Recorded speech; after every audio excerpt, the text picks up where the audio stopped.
YouTube ఛానల్లో మామూలుగా monetisation అయినాక కానీ లేదా ఒక 10,000 సబ్స్క్రైబర్స్ వచ్చాక ప్రమోషన్ వీడియో చేయమంటారు. కానీ నాకు 175 సబ్స్క్రైబర్స్కే స్కూల్ గురించి చెప్పమని మా పాప క్లాస్ టీచర్ గారు 10 days బ్యాకే అన్నారు. నాకు వీడియోస్ ఏం లేవు కదా అనుకున్నాను. అనుకోకుండా నిన్న పీటీఎంకి వెళ్ళిన. సరే నాకు కంటెంట్ దొరికింది, మ్యామ్ చెప్పారు కదా అని చెప్తున్నాను. అలా అని కాదు, కానీ స్కూల్ బాగుంది. బాబునే బిలో యావరేజ్ స్టూడెంట్, ఇప్పుడు యావరేజ్ స్టూడెంట్.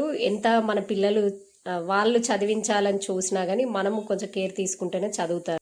స్కూల్ బిల్డింగ్ బాగుంటుంది. నేను ఇంకా వీడియోస్ ఎక్కువ అంటే ఆ ఫ్లోర్లో తీసిన, అంటే క్లాసెస్ జరుగుతున్నాయని నేను ఇంకో ఫ్లోర్స్ అన్ని తీయలేదు. ఎప్పుడైనా నాకు వీలున్నప్పుడు నేను అన్ని ఫ్లోర్స్ నేను మీకు నెక్స్ట్ అకాడమిక్ ఇయర్ స్టార్ట్ అయ్యే లోపు నేను నెక్స్ట్ వీడియోలో చూపిస్తాను. అంటే మా పాప విషయంలో నేను 9th మిడిల్లో వేశాను. ఇందులో నేను అనుకున్న దానికంటే ఎక్కువ రిజల్ట్స్ చూస్తున్నాను. మీరు ఎవరైనా ఈ సరౌండింగ్స్లో ఉన్న వాళ్ళైతే జిఎంఎస్లో వేయండి, బాగుంటుంది. నేను చెప్పానని కాదు కానీ ఒకసారి మీరు వెళ్ళి చూసుకొని వేయండి. అది కూడా స్కూల్ మీదే ఎక్కువ డిపెండ్ అవ్వకుండా మన పిల్లల్ని కూడా మనం చూసుకోవాలి. ఓకే అండి, వీడియో నచ్చితే లైక్ చేయండి.